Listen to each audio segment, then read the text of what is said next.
Olá, companheiras, olá, companheiros, saudações petistas. Essa é mais uma edição do podcast Em Tempos de Guerra, a Esperança é Vermelha.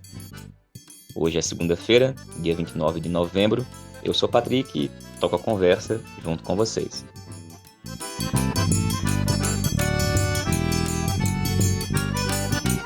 No episódio de hoje, a gente comenta a votação na Câmara dos Deputados que tratou da legalização do orçamento secreto. Também ouvimos a companheira Natália Sena, que fala do tema das federações partidárias e as discussões no GTA do PT. E ouvimos o companheiro Daniel Valença, que fala sobre as eleições em Honduras e o segundo turno no Chile.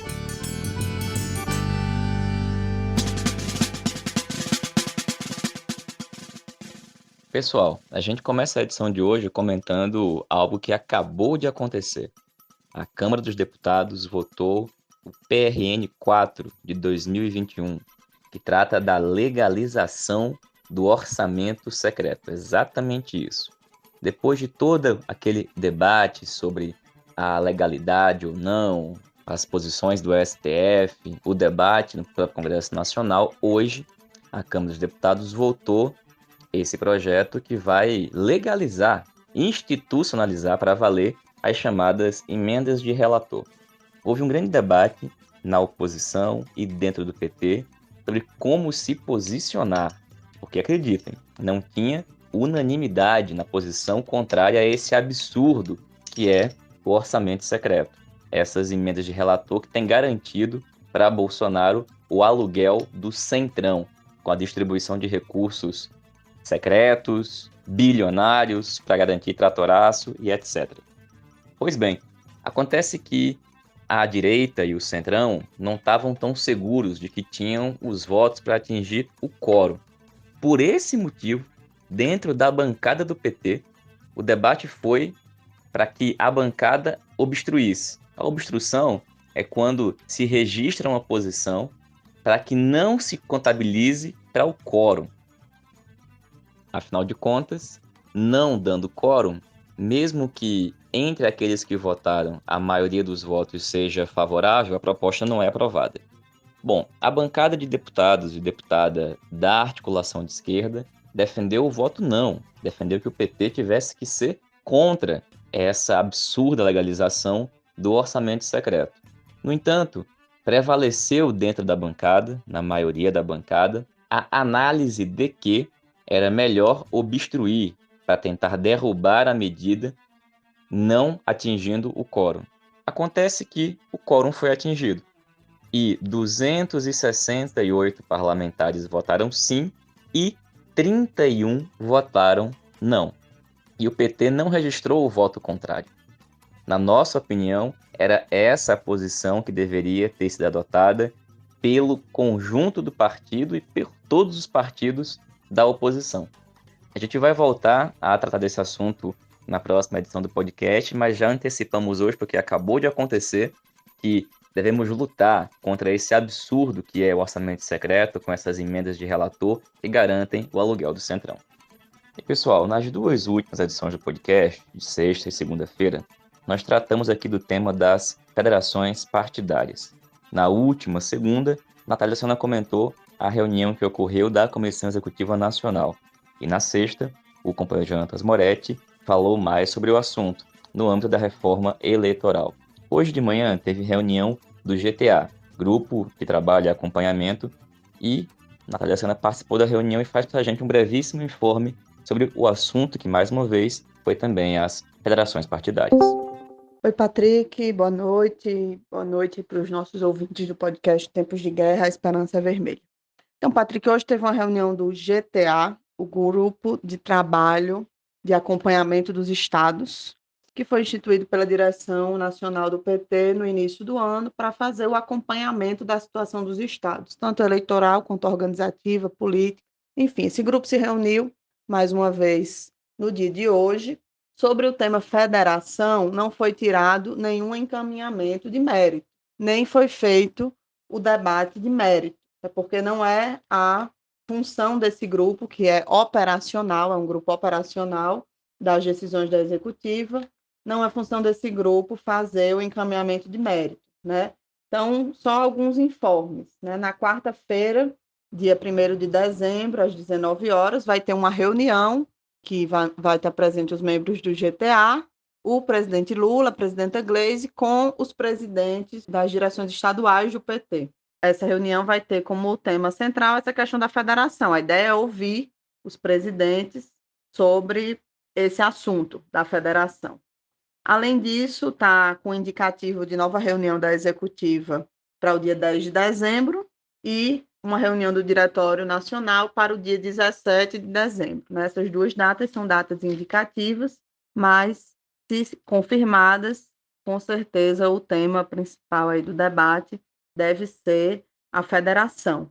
Como eu disse no último podcast, que eu tratei desse assunto, e hoje esse informe foi reforçado na reunião do GTA, o PSB e o PCdoB estão procurando o PT para discutir oficialmente esse tema da federação. E aí o PT está discutindo as implicações disso para a gente, quais são de forma geral, quais são as consequências, se deve ou não ser feita a federação. Nós, de articulação de esquerda, já temos uma posição sobre isso, que você vai colocar aí no podcast, e as próximas semanas, tudo indica que vão ser de bastante conversas, reuniões, enfim, sobre esse assunto. É isso, boa noite. Obrigado, Natália. Valeu pelo informe da reunião do GTA. E como ela mencionou, pessoal, ontem, nesse domingo, dia 28 de novembro, teve reunião da direção nacional da tendência petista, Articulação de Esquerda. Foi publicado uma resolução que está disponível no site do página13.org.br e o tema das federações partidárias foi tratado. E é sobre as partes da resolução que tratam desse assunto que eu passo a ler a partir de agora, a partir do item 10 da resolução, que diz, abre aspas, para vencer o bolsonarismo é preciso vencer a guerra cultural. E para isso não basta falar de Lula nem da herança dos governos petistas. Para vencer a guerra cultural movida pela direita contra nós, é preciso apresentar um programa emergencial e estrutural de transformações para o país que dê materialidade às nossas propostas de soberania nacional, liberdades democráticas, bem-estar social, desenvolvimento de um novo tipo e socialismo. Para vencer a guerra cultural, deles contra nós, é preciso travar uma guerra cultural nossa contra eles. Exatamente porque o programa é central, seja para vencer as eleições, seja para fazer um governo exitoso, seguiremos enfrentando todas as propostas e iniciativas que visam nos domesticar. Algumas dessas propostas chegam a ser bizarras, como aquela que propõe entregar a vice de Lula a um golpista. Aos petistas que defendem ou acham razoável este tipo de proposta, pedimos que reflitam sobre as palavras ditas pelo então presidente nacional do PSDB, Geraldo Alckmin, em dezembro de 2017, que disse, abre aspas, depois de ter quebrado o Brasil, Lula diz que quer voltar ao poder, ou seja, quer voltar à cena do crime, fecha aspas. Outras são mais sofisticadas, como a defesa de uma federação com partidos de centro. Presente numas e noutras, está a pressão para que abandonemos nossos compromissos programáticos, especialmente em temas como acabar com a ditadura do capital financeiro, acabar com a hegemonia do agronegócio, eliminar a tutela das Forças Armadas, desmilitarizar a política de segurança, reestruturar o sistema judiciário, democratizar a comunicação e defender os governos progressistas e de esquerda da América Latina e Caribe. O PT é a favor do Instituto da Federação Partidária. O PT considera que uma federação partidária pode ser útil para a esquerda brasileira, mas para ser útil é preciso que seja baseada num programa e em regras claras de funcionamento. Isso exige um processo que demandará tempo. Sem este processo, sem unidade programática, o resultado será que teremos todos os defeitos de uma coligação e nenhuma das qualidades de uma federação. Também por isso, não estamos de acordo com a proposta feita pelo Partido Socialista Brasileiro de uma federação entre o PT, o PCdoB e o PSB. O PSB é um partido onde convivem apoiadores e opositores do golpe de 2016, onde coabitam setores de esquerda com outros setores que apoiam Arthur Lira e as propostas de Bolsonaro. Uma federação com o PSB obrigaria o PT inteiro em cada estado e município do país a compartilhar com o PSB, inclusive com os setores de direita deste partido, candidaturas majoritárias e chapas parlamentares, recursos do fundo público, decisões de bancada e uma direção unificada da federação. Conviver com tamanhas diferenças dentro de uma federação regulada por lei será tarefa impossível. Vale lembrar também que a regulamentação ainda está sendo elaborada e os prazos são muito curtos, tornando impossível submeter esta decisão a quem pode decidir algo desta magnitude, o conjunto dos filiados e filiadas ao PT, em um processo congressual. Lembramos, finalmente, que a última vez que o PSB apoiou o PT no primeiro turno de uma eleição presidencial foi em 1994. Se nos buscam agora é também porque acreditam que Lula pode vencer as eleições. Mas o que acontecerá caso percamos as eleições presidenciais? Alguém tem dúvida que, tal e qual ocorre hoje, um setor do PSB vai buscar aproximação com o governo da direita, caso esta seja a vencedora? Somos a favor de uma federação com bases programáticas. Em nome disto, o PT poderia até mesmo absorver eventuais prejuízos na composição de suas bancadas. Prejuízos que os defensores da federação com o PSB dizem que não vão ocorrer, crença que entra em contradição com alguns dos fatos e motivos pelos quais o PT foi e segue sendo contra coligações para eleições proporcionais.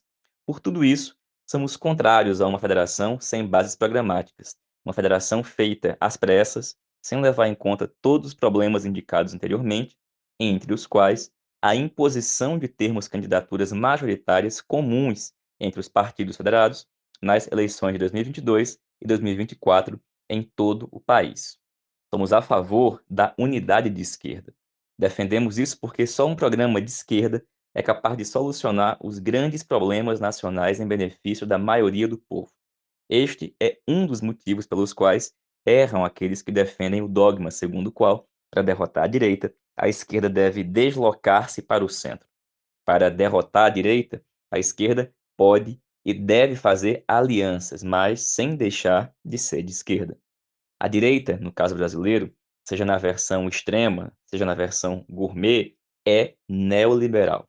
Derrotar as direitas exige derrotar o neoliberalismo, o que só a esquerda pode fazer. Para isso, a esquerda precisa conquistar a maioria do povo. Essa é a nossa preocupação central. A obsessão por conquistar o centro estimula a ilusão de que, na atual conjuntura brasileira, exista este ponto intermediário entre a esquerda e a direita. Na realidade, tal ponto não existe. A polarização política é a expressão de que há dois caminhos para o país: ou o neoliberalismo autoritário, ou a alternativa democrática, popular e socialista. Bom, pessoal, esse é um fragmento da resolução aprovada nesse domingo, 28 de novembro, pela Direção Nacional da Tendência Petista, Articulação de Esquerda. A resolução completa, como eu mencionei, está divulgada no site pagina13.org.br. A gente pede aos companheiros e companheiras que escutam o podcast, acompanham nossas publicações, que apresentem esse documento, leiam, compartilhem e nos enviem as suas opiniões, porque o debate em torno das federações partidárias, o que é melhor para o PT, para a esquerda, está acontecendo e vai ganhar volume até o final do ano. Como foi dito pela Natália, vai ter reunião da Executiva Nacional, da Direção Nacional, e em todas elas nós queremos influenciar no debate e apresentar nossa posição. E é fundamental que os companheiros e companheiras também contribuam com essa reflexão e esse debate junto à direção da tendência. Porque, gente, a gente estava aqui fechando a edição do podcast, preparando os últimos comentários, quando a gente viu uma publicação do portal Agenda do Poder, que tem como manchete o seguinte: PT indica nomes da Executiva Nacional responsáveis pela coordenação das eleições nos estados. No Rio, será o vice-presidente Washington Quaquá. É bom deixar muito nítido que essa informação não procede. O que aconteceu na reunião do GTA, como a gente falou aqui, é o grupo de trabalho, acompanhamento, foi a definição de grupos de membros da direção nacional, da executiva nacional, membros do GTA, para colher informações, atualizar as informações sobre o debate eleitoral e também em relação à federação. E esses grupos vão se reunir, vão apenas colher informações, vão subsidiar o debate na Executiva Nacional. Não tem decisão por parte da Comissão Executiva Nacional do partido sobre responsáveis pela coordenação das eleições no Estado. Essa manchete, essa afirmação é mentirosa. E dito isso, a gente vai escutar agora um breve informe do companheiro Daniel Valença, que fala para a gente sobre a América Latina, o cenário da região, com destaque para as eleições de Honduras e o segundo turno no Chile. Olá, Patrick. Olá, ouvintes do podcast Em Tempos de Guerra, Esperança Vermelha. Olha, Patrick, boas notícias para a América Latina. Em Honduras, após 12 anos do golpe de Estado em que militares sequestraram Manuel Zelaya de pijamas, golpe este com apoio do imperialismo norte-americano e das burguesias locais, finalmente a esquerda de Honduras retoma o governo nacional com a eleição neste domingo de Xiomara Castro, que é inclusive esposa do Manuel Zelaya, com 53% dos votos válidos contra 33% do seu opositor da direita, as Furra. Xiomara é do Partido Libre e será, né, mais um governo de esquerda conquistado nessa rodada de eleições que está acontecendo em toda a América Latina. Bom lembrar também que nos aproximamos do segundo turno no Chile e nesta semana tivemos várias encostas, várias pesquisas que colocam o Gabriel Boric, candidato das esquerdas, na liderança, ao contrário do que houve no primeiro turno, em que o CAS alcançou aí 27 contra 25% do Boric. É bom lembrar, Patrick, que nessa eleição do primeiro turno no Chile, a senadora mais votada, inclusive da história, a Fabiola, foi uma companheira que estava em um ponto de ônibus para ir trabalhar e sofreu um ataque de bomba de gás lacrimogêneo por parte dos carabineiros, ou seja, a polícia militar chilena, e perdeu a visão nos dois olhos. Posteriormente, também perdeu o olfato e paladar. Então, a população deu uma resposta quanto aos mais de 1.000 presos políticos que ainda existem em função das manifestações e, entre aspas, dos distúrbios da época do estalido social até a atualidade. Também a população elegeu pela primeira vez desde o golpe militar de 73 a duas pessoas do Partido Comunista para o Senado. Por outro lado, do ponto de vista geral, a composição de Câmara e Senado refletem um retrocesso em relação ao que foi a composição de assembleístas constituintes, em que a direita foi literalmente massacrada, não alcançando nem o mínimo para deter quaisquer textos em função de quórum, ou seja, não alcançou um terço dos legisladores, e seja a esquerda, seja os independentes, conseguiram sair com uma vitória muito larga, né? A centro-esquerda do Partido Socialista, da Bachelet, enfim, da antiga Concertação, sofreu uma derrota, mas sem dúvidas a derrota maior foi da direita, né? Neste momento, a direita ela se recompôs no primeiro turno. E mais ainda, os dados indicam que apenas 47% da população votou no primeiro turno, o que quer dizer que muita gente que foi às ruas acreditando na possibilidade de transformações profundas no Chile, seja em função de como está andando o processo constituinte, seja em função dos rumos que tomou a candidatura de esquerda, que de início era do Daniel Radui pelo Partido Comunista. As primárias acabaram elegendo o Gabriel Boric e, enfim, ao longo da campanha houve uma tentativa de conquistar determinado centro político, mas o que acontece é que uma parte decisiva das pessoas não foi votar. E todas as pesquisas que saíram essa semana demonstram que foi aceso um alerta, né? Isso daí dava para perceber em contatos com pessoas que estão no Chile, mas as pesquisas demonstram que as pessoas perceberam os riscos do que está por vir no Chile. Vamos acompanhar e ver se realmente o Boric triunfa. É bom lembrar que o Caixa ele se aproxima muito de uma perspectiva bolsonarista, defende a propriedade privada, a livre acumulação, enfim, a ordem capitalista com muito vigor e, ao mesmo tempo, para embalar aos apoiadores, defende também uma série de perspectivas conservadoras e que não deixam nada a dever a Bolsonaro. Então, se a gente lê o programa dele, está lá escrito proibir o funcionamento da Flaxo em território chileno, Faculdade de Ciências Sociais Latino-Americana, também está lá previsto criar órgão para perseguir comunistas, também está a rejeitar a Convenção 169 da Organização Internacional do Trabalho, que trata dos direitos dos povos indígenas, também está a privatização de empresas, parques públicos, a valorização da instituição Carabineiros e Forças Armadas, justamente o que há de mais privilegiado na sociedade chilena.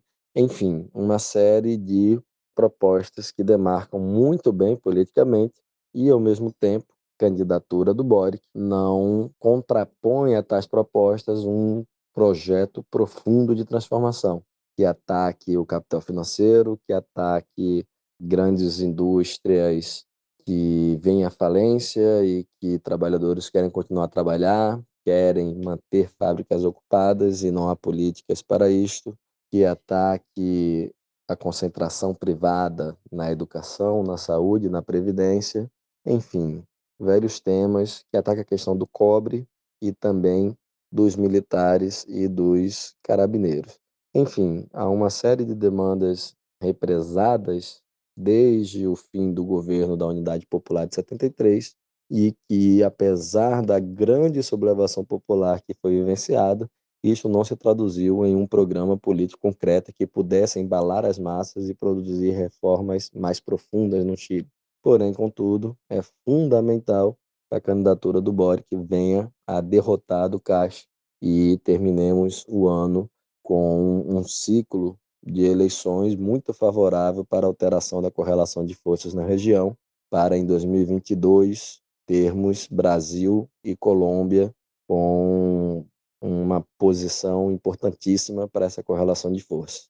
É isso, Patrick. Forte abraço. Valeu, Daniel. Obrigado, companheiro.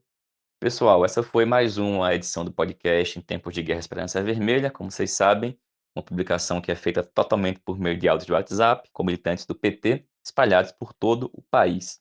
Aproveito também para informar que no dia 4 de dezembro vai acontecer o Encontro Nacional do Setorial de Saúde do PT. Vai acontecer entre as 9 da manhã e o meio-dia. E hoje, segunda, dia 29 de novembro, às 8 da noite, acontece o debate entre as candidaturas à coordenação do Setorial Nacional de Saúde. Os candidatos colocados hoje são Eliane Cruz e o companheiro Francisco Júnior. A gente já ouviu o Francisco Júnior aqui no podcast por algumas oportunidades. É o candidato apoiado pelo campo do Luta Saúde e convidamos todas e todos a acompanhar o debate na noite de hoje, reforçar nossa candidatura e a luta por um SUS 100% público, pela defesa de uma saúde pública gratuita, de qualidade, para todas e todos os brasileiros e brasileiras. Nos encontramos aqui na sexta-feira. Saudações petistas, muita luta, fora Bolsonaro e até mais.